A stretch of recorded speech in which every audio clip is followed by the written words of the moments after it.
அனைவருக்கும் வணக்கம்.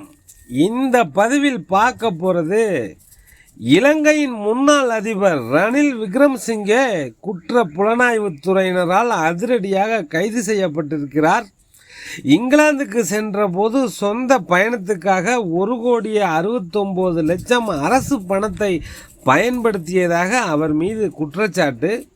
ரணில் விக்ரமசிங்கே 2023 கியூபா மற்றும் அமெரிக்க நாடுகளுக்கு பயணம் மேற்கொண்டார். அந்த அரசு முறை பயணத்தின் ஒரு பகுதியாக லண்டனுக்கு போயிருந்தார். லண்டன் பல்கலைக்கழகத்தில் ரணில் விக்ரமசிங்கேவின் மனைவி மைத்ரி ரணில் விக்ரமசிங்கே பெண்ணிய ஆராய்ச்சியில் முனைவர் பட்டம் பெற்றார். அந்த பட்டமளிப்பு விழாவில் பங்கேற்க ரணிலும் அவரோட மனைவி மைத்ரியுடன் போயிருந்த போது அரசு பணத்தை செலவு செய்தார் அப்படிங்கிறது குற்றச்சாட்டு. இந்த வழக்கு சம்பந்தமாக தான் ரணில் இப்போது கைது செய்யப்பட்டிருக்கிறார். கொழும்பில் இருக்கக்கூடிய குற்ற புலனாய்வு அலுவலகத்துக்கு வாக்குமூலம் கொடுக்கறதாக அழைக்கப்பட்டார் ரணில். விசாரணை முடிவில் கைது செய்யப்பட்டுள்ளார் ரணில் விக்ரமசிங்கே. இலங்கை பிரதமராக 6 முறை பதவி வகித்துள்ளார் ரணில். ஒரு முறை அதிபராகவும் இருந்துள்ளார். ஒரு முறை கூட தனது பதவி காலத்தை முழுமையாக நிறைவு செய்தது கிடையாது. தொழில்முறை வழக்கறிஞரான ரணில் விக்ரமசிங்கே 1993 ஆண்டு தான் இலங்கை பிரதமராக பொறுப்புக்கு வந்தார். அப்போதைய அதிபர் பிரேமதாசா படுகொலை செய்யப்பட்டதை தொடர்ந்து பிரதமரானார் ரணில். 6 முறை பிரதமராகவும் 6 முறை எதிர்கட்சி தலைவராகவும் 2022 ஒரு முறை அதிபராகவும் இருந்துள்ளார் ரணில் விக்ரமசிங்கே. ரணில் விக்ரமசிங்கே ஒரு ராஜதந்திரி. 40 ஆண்டுகளாக இலங்கை அரசியலின் மையமாக இருந்துள்ளார். ரணில் பிரதமராக இருப்பார் அல்லது எதிர்கட்சி தலைவராக இருப்பார். ஆளானப்பட்ட மஹிந்த ராஜபக்சே இலங்கையை விட்டு ஓட்டம் பிடித்த போது ரணில் ஸ்ட்ராங்காக பிரதமராக தொடர்ந்து வந்துள்ளார்.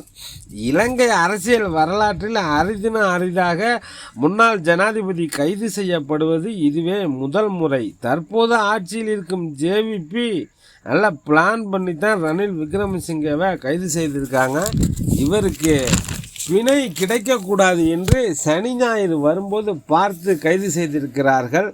அது ஏன்னு கடைசியாக சொல்கிறேன். 1993 ரணில் பிரதமரான போதே மஹிந்த ராஜபக்சே ஒரு ஆளே கிடையாது. ரணில் சந்திரிகா பண்டாரநாயக்க குமாரதுங்க அவங்க 2 பேருக்கும் தான் போட்டியே. சந்திரிகா அமைச்சரவையில் ஒரு அமைச்சராக இருந்தவர் தான் மஹிந்த ராஜபக்சே. சந்திரிகா ராஜபக்சேவை முன்னிறுத்தி ஒதுங்கி கொண்டாங்க. அதன் பிறகு இலங்கை அரசியலில் ராஜபக்சே ரணில் என்று மாறியது. ஒரு சர்வாதிகாரி மாதிரி நடந்து கொண்ட ராஜபக்சேவுக்கு எதிர்வரிசையில் ரணில் இருந்தாலும் இலங்கையில் நடந்த புரட்சி கலவரத்தில் ராஜபக்சேவை பத்திரமாக காப்பாற்றியவர் ரணில் தான். ராஜபக்சேவின் அமைச்சர்களில் ஒருவரான மைத்ரிபால சிறிசேனாவை போட்டியிட வைத்து ராஜபக்சேவை தோற்கடித்ததும் ரணிலோட ராஜதந்திரம் தான். குறிப்பாக இவரை ஒரு நரி என்று சொல்கிறார்கள். ராஜபக்சே சிறிசேனாவிடம் தேர்தலில் தோற்று இராணுவ ஆட்சியை கொண்டு வருவேன் என்று அடம்பிடித்த போது இந்தியாவின் துணையோடு அதை முறியடித்து மைத்ரிபால சிறிசேனாவை அதிபர் பதவியில் அமர வைத்தவர் ரணில். ராஜபக்சே அதிபர் மாளிகையில் இருந்து வெளியேற மறுத்த போது இராணுவமும் போலீஸும் அவரை கைது செய்ய முற்பட்ட போது ராஜபக்சே வைத்த கோரிக்கை ரணில்கிட்ட 5 நிமிஷம் தனியாக பேசணுங்கிறது தான். அனுமதி கேட்டார், அனுமதி கொடுக்கப்பட்டது. ரணிலும் வந்தார். ராஜபக்சேவை தனிமையில் சந்தித்து பேசினார்கள். பேச்சுவார்த்தை முடிவில் ராஜபக்சே வெளியேற ஒத்துக்கொண்டார். அதிபர் மாளிகை விட்டு பாதுகாப்பாக வெளியேறினார். போகும்போது ராஜபக்சே கட்டுக்கட்டாக பண மூட்டைகளை வாகனத்தில் ஏற்றி கொண்டு பாதுகாப்பாக சொந்த ஊருக்கு போய் சேர்ந்தார் ராஜபக்சே. ரணில் விக்ரமசிங்கே ஆட்சியில் தான் போர் நிறுத்தம், அமைதி பேச்சுவார்த்தையெல்லாம் முன்னெடுப்பார். ஆனால் போராளி இயக்கங்களை துண்டு துண்டாக உடைக்கிறதுல வித்தகர். விடுதலை புலிகள் இயக்கம் பலவீனப்பட்டு போனதற்கு ரணிலோட நரி தந்திரம் தான் மிக முக்கிய காரணம். ஆட்சி மாற்றம், அதிகார மாற்றத்தை சத்தம் இல்லாமல் சதி திட்டம் தீட்டக்கூடியவர் ரணில் விக்ரமசிங்கே. ஆசியாவின் மிக முக்கியமான எதிர்க்கட்சி தலைவர்களில் ரணிலும் ஒருவர். ஒரு பக்கம் மஹிந்த ராஜபக்சேவை தோற்கடிக்க மைத்ரிபால சிறிசேனாவோட கூட்டணி வைப்பார். இன்னொரு பக்கம் ராஜபக்சேவுக்கு நண்பன்.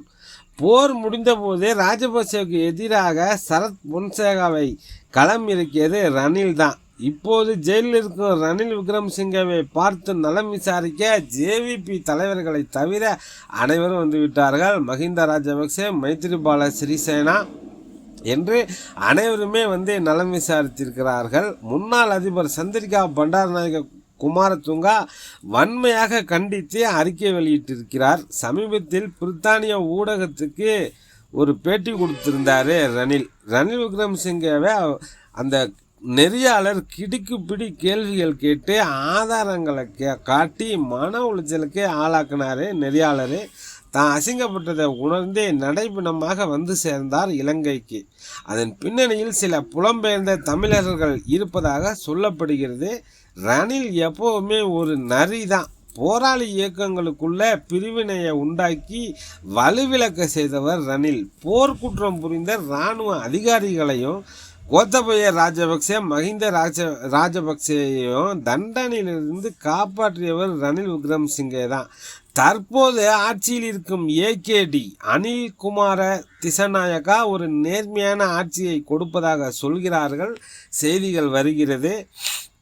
அதிகாரிகள் லஞ்சம் வாங்க இலங்கையில் பயப்படுவதாகவும் பேரம் பேச தயங்குகிறார்கள் என்றும் செய்திகள் வருகிறது. கம்யூனிச சித்தாந்தத்தை அடிப்படையாக கொண்ட அமைப்பு ஜேவிபி ஏகேடியின் ஆட்சியை கலைத்து இலங்கையில் ஆட்சி மாற்றத்தை கொண்டு வர லண்டனில் சில தொழில் அதிபர்களை ரணில் சந்தித்ததாகவும் கொழும்பில் உள்ள சில வர்த்தகர்கள் துணையோடு ராஜபக்சே குடும்பத்துக்கு ஆதரவாக சதித்திட்டம் தீட்டியதாகவும் இதை முன்கூட்டியே தெரிந்து கொண்ட அரசு தரப்பு, அதாவது அதிபர் ஏகேடி ரணில் விக்ரமசிங்கேவுக்கும் ராஜபக்சேவுக்கும் அதிர்ச்சி கொடுக்கும் விதமாக தான் ரணிலை கைது செய்து சதித்திட்டத்திலிருந்து ரணிலை விலக்கி இருப்பதாக சொல்கிறார்கள்.